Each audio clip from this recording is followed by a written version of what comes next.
SER Podcast. Hola, soy Javier Ruiz y esto es Hora 25 de los negocios.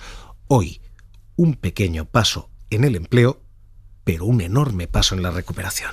Por lo tanto, se trata de un octubre histórico. Es la primera vez que logramos reducir el desempleo en este mes, desde hace más de 40 años. Y esto hace que nuestra cifra total de parados registrados se mueva ahora en los 3.257.000. Es la lectura de un gobierno que hoy habla de empleo histórico y de una cosa que no veíamos nunca desde la transición. Jamás había bajado el paro en un mes de octubre. Bajada del paro minúscula, porque son 734 parados menos, pero bajada del paro como no hemos visto en toda la serie histórica. Octubre es un mes de aumento del desempleo, empiezan las recuperaciones en noviembre y sobre todo diciembre de cara a la campaña de Navidades. Después de la destrucción que vivimos con el COVID, la economía sigue todavía recuperando puestos de trabajo. Jordi Fábrega, ¿qué tal? Muy buenas noches. Buenas noches. Letra pequeña. El paro baja en octubre y encadena ya 8 meses seguidos bajando. Son esos 734 parados menos en un mes en el que el paro siempre había subido, al menos en los últimos 46 años. Este año el paro baja gracias en gran parte a la buena evolución de los servicios. También es cierto que este sector, servicios, había contratado menos durante los meses de verano y por lo tanto ahora también destruye menos puestos de trabajo. Ampliando el foco, entre febrero, cuando empezó a bajar el paro, y octubre, el número de parados ha bajado en más de 751.000 personas. En octubre, además, se han creado casi 160.000 empleos. En cálculos desestacionalizados estamos hablando de más de 102.400 afiliados medios más, por lo que se mantiene el número de empleos por encima de los niveles previos a la llegada de la pandemia, en un mes en el que se ha creado empleo en servicios, en industria y también en construcción. En cambio, en agricultura el paro ha subido. Ha habido creación de empleo privado y sí, hay también creación de empleo público. Hoy Joaquín Pérez Rey, secretario de Estado de Empleo. El paro, como acabo de decir, desciende en el sector servicios, desciende en la industria y lo hace también en la construcción. Y aumenta en el sector agrícola. El argumento político está siendo restar los contratos públicos. En fin, vamos a obviar eso y vamos a obviar las trampas estadísticas que puedan o pretendan beneficiar a la oposición. La creación de empleo es creación de empleo. Color público o color privado es empleo. Y ahora mismo lo que tenemos efectivamente es creación de empleo pública y privada. El termómetro para medirlo están siendo exactamente los autónomos. Y hay líneas de preocupación en todo esto, porque hay dos sectores entre los autónomos que no terminan de volver. Pese a la narrativa de la recuperación, el sector hostelero sigue cayendo. Por segundo mes consecutivo, registra 3.487 negocios menos, sufre todavía un problema y el sector del comercio también continúa cayendo. Ha perdido 1.790 trabajos por cuenta propia. Así que esos dos sectores, restaurantes y comercios, no están tan bien como cuenta la historia del gobierno. Pero no hay un problema, como cuenta la oposición, en la contratación pública. En educación, efectivamente, aumentan 3.791 los autónomos que pasan a la educación, como ocurre todos los años a principios de curso, y aumentan las actividades sanitarias en 1.313 trabajadores autónomos, como ocurre también con cada inicio de temporada de gripe. En fin, la letra pequeña, como ven, es de momento de recuperación y puede ser manipulable a un lado o al otro, pero lo cierto es que la recuperación del empleo se está sosteniendo y eso, Jordi, lo demuestran también las cifras de ERTES, en los que la cifra de trabajadores en suspensión de empleo cada vez es menor. Sí, ha bajado de los 200.000, estamos hablando de 190.718 trabajadores que están bajo el paraguas de los ERTE, son 48.500 menos que a finales del mes de septiembre. Esto quiere decir que de los más de 3,5 millones de trabajadores que estuvieron en ERTE en algún momento durante la pandemia, especialmente en el momento más álgido, el 95%, destaca el gobierno, ya se han reactivado. De los que quedan, de esos 190.700 trabajadores, más o menos un tercio está trabajando a tiempo parcial, y esto quiere decir que 2/3, alrededor de 130.000 trabajadores en ERTE, son los que no trabajan ni una hora, es decir, que tienen su trabajo suspendido al 100%. Esto es lo que tenemos. Y estos son los números. De momento, 8 meses de recuperación del empleo, después de, efectivamente, una destrucción de empleo sin precedentes, pero 8 meses sostenidos. Y estamos prácticamente ya en niveles prepandemia. Como ven, hay mucha hojarasca política, mucho interés de arrimar el ascua a una u otra sardina. Lo cierto es que los datos son los que son y dicen lo que dicen. Esto. Y a partir de aquí, ¿hemos superado o no los niveles prepandemia?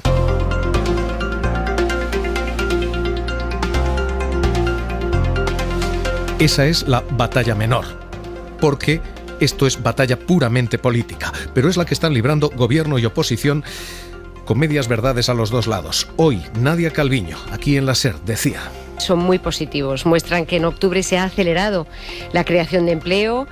Si tenemos en cuenta el ritmo de creación y de afiliación a la Seguridad Social y la reducción de los trabajadores en ERTE, que ya están en el entorno de los 190.000, y esperamos que además esto siga acelerándose en el curso de noviembre, pues ya hemos recuperado verdaderamente los niveles de empleo prepandemia.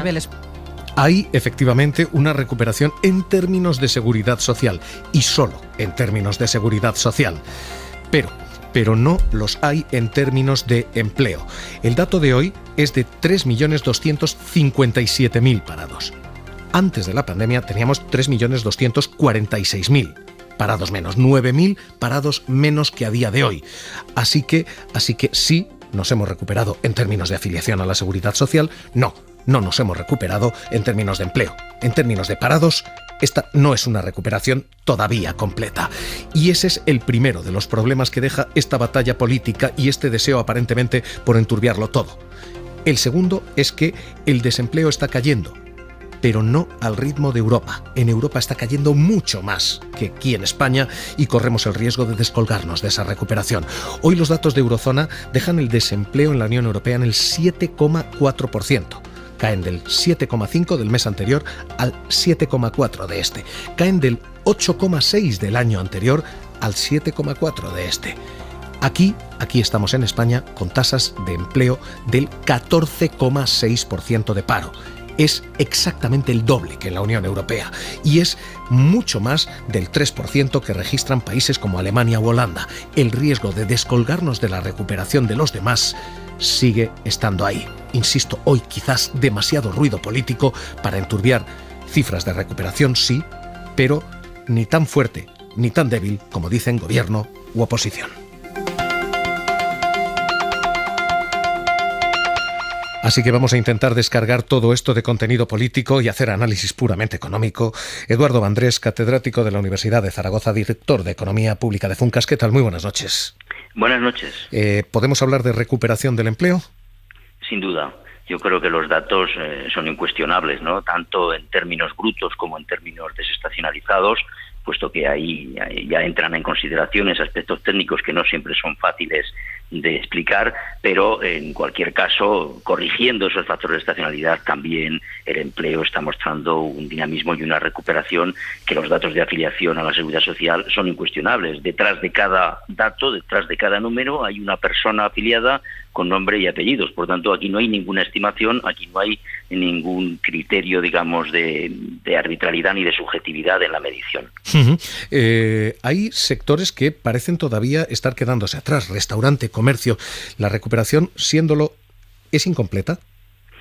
Efectivamente lo es, ¿no? Todavía en términos desestacionalizados los análisis de Funcas ponen de relieve que aún no habríamos alcanzado el empleo existente antes de la pandemia, sí que en términos brutos lo habríamos ya alcanzado, pero no en términos desestacionalizados, y el paro también habría todavía pues en torno a 90.000 parados registrados más que antes de la pandemia. Todo esto, digo, desestacionalizando, quitando el ruido, digamos, de los factores estacionales. Uh-huh. Pero sí que es verdad que hay sectores que todavía no terminan de recuperar, y la duda es si en algún momento se podrá recuperar esos niveles, ¿no? Quizás lo que estamos asistiendo también un reajuste, digamos, en la asignación de factores productivos y un reajuste en la estructura productiva del país, donde quizás haya algunas ramas productivas que vayan a perder peso y que, bueno, pues todo eso tendrá que dar lugar también a una recolocación de personas en otras actividades y en otros sectores. O sea, esto puede ser estructural. Comercio, especialmente hostelería,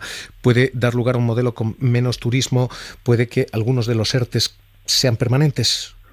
Podría suceder que algunos de los ERTEs y que cuando terminen todos los mecanismos extraordinarios de apoyo, tanto a la liquidez como al empleo, etcétera, pues veamos que finalmente, bueno, pues el paisaje que queda después de toda crisis COVID, pues es un paisaje ligeramente diferente, ¿no? Y bueno, esto es hasta cierto punto lo que suele suceder en todas las crisis, es decir, que haya algunos cambios estructurales que ya no se van a recuperar. Le pido que no se retire. Esta es la clave de las cantidades. Hay una segunda clave y es la de las calidades. Y efectivamente en calidades tenemos un problema. Más bien de falta de calidades en el empleo. La mayoría de contratos nuevos son contratos precarios, los contratos son fundamentalmente temporales. Esto es lo que hoy denunciaban los sindicatos, lo hacía Pepe Álvarez aquí en la SER. Es evidente que lo valoramos positivamente, pero no muy positivamente, porque hay una parte negativa y es que continuamos con una situación de degradación del mercado de trabajo que sigue hasta el infinito. Debemos tener un sistema de relaciones laborales con el que las personas puedan autodeterminarse gracias a su trabajo y al sueldo que genere su trabajo. Hora 25 de los negocios.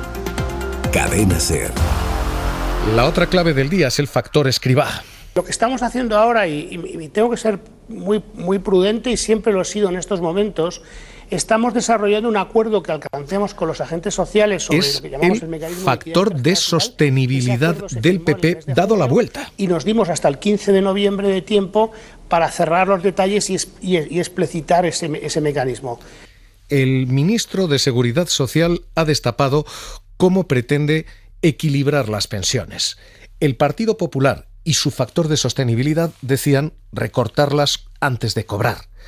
Escribá ataca el problema desde el lado justamente contrario, que es decir, pagar más para engordar la hucha, para poder complementarlas. Unos apostaban por recortar el gasto, otros apuestan por engordar el ingreso. Y eso es lo que hace Escribá. Lo que el Ejecutivo plantea, Jordi, básicamente es aumentar cotizaciones de trabajadores, aumentar cotizaciones de empresas para engordar la hucha, para sostener esas pensiones, ¿no? Sí, la idea es subir las cotizaciones de manera finalista, es decir, sería una subida de cotizaciones temporal que iría directamente al fondo de reserva, a la hucha de las pensiones, en la que ahora mismo, según los últimos datos, quedan 2.138 millones de euros. Llegó a haber prácticamente 67.000. El ministerio que dirige Escribá plantea que esta subida de cotizaciones sea de 0,5 puntos porcentuales, que se empiece a aplicar en 2023 y que se mantenga durante 10 años. Esa es la propuesta, para tener así un colchón cuando se jubile la generación del Baby Boom. Para hacernos una idea de lo que supondría un trabajador con un sueldo de 1.100 euros y con 2 pagas extra al año, ahora está pagando, entre lo que aporta él y lo que aporta la empresa, 370 euros a la Seguridad Social. Con esta propuesta pagaría 7 euros más, y si se mantiene el reparto de cotizaciones actual, de esos 7 euros de más saldrían algo más de 5 euros del bolsillo del empresario y algo menos de 2 del bolsillo del trabajador. Esos son los datos empresa a empresa. 2 euros más.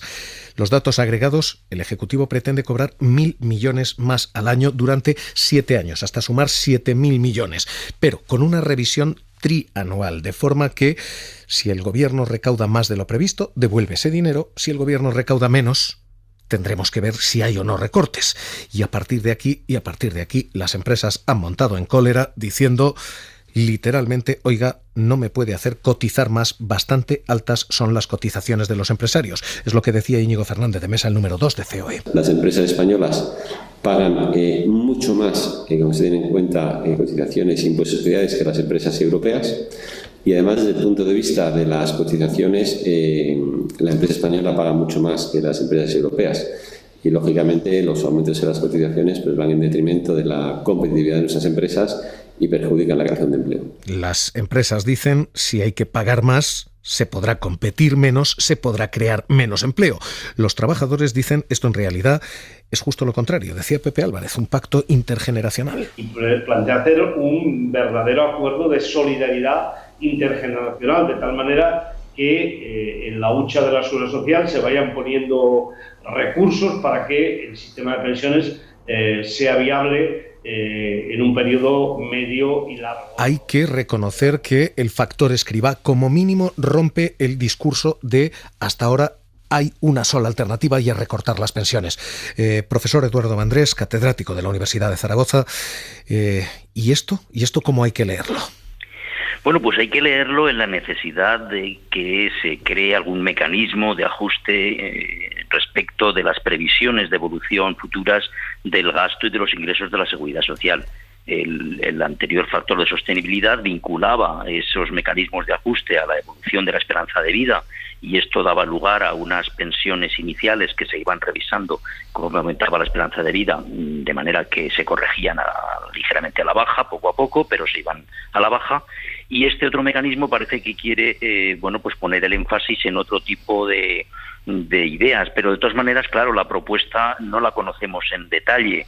Es decir, aquí lo que se habla de una posible subida de cotizaciones, también se habla de una reducción del gasto o de mecanismos, digamos, de tener en cuenta la evolución del mismo en relación con el PIB, etcétera, y que no están definidos, o al menos no los conocemos, no los conocemos públicamente, y por lo tanto, bueno, a mí me suena que es necesario hacerlo, es decir, que algún tipo de mecanismos de equilibrio automático, de ajuste automático es necesario, y eso por lo tanto es positivo. Y además también hay un elemento más, ¿no?, que es que se vaya a revisar la evolución del sistema periódicamente. Yo creo que eso también es bueno. Es decir, que la aplicación de estas reformas, la música me parece que va en la dirección necesaria o va en el diapasón correcto. Lo que ya no tengo tan claro es, bueno, pues la secuencia de aplicación de estas medidas, el gradualismo de las mismas o la suficiencia de las mismas, que no parece que fueran a ser suficientes de acuerdo como se establece también un poco en las primeras noticias que hemos conocido. El argumento de los empresarios es a ellos lo que no les gusta es la letra. La letra es 0,5 puntos más de cotización y dice la COE, esto resta competitividad, esto resta creación de empleo. ¿Lo resta?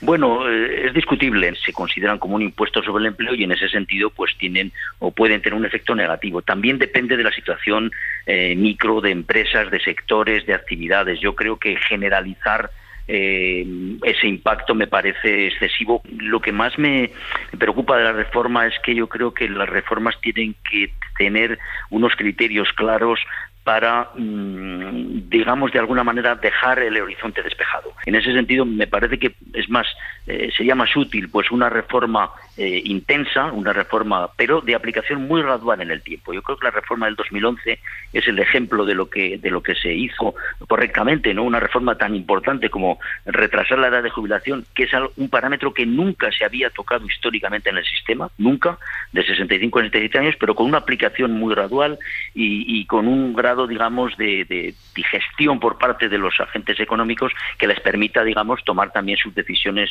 en la medida en que puedan hacerlo de ahorro o de otras fuentes alternativas. Pues director de Economía Pública de Funcas, catedrático de la Universidad de Zaragoza, Eduardo Vandrés, gracias por estar esta noche aquí en Hora 25 de los Negocios. Un abrazo. Muchas gracias. El factor Escrivá como mínimo cambia las reglas de juego. No hablamos ya de recortes, no hablamos ya de cortar el gasto, sino de ingresos y de engordarlos.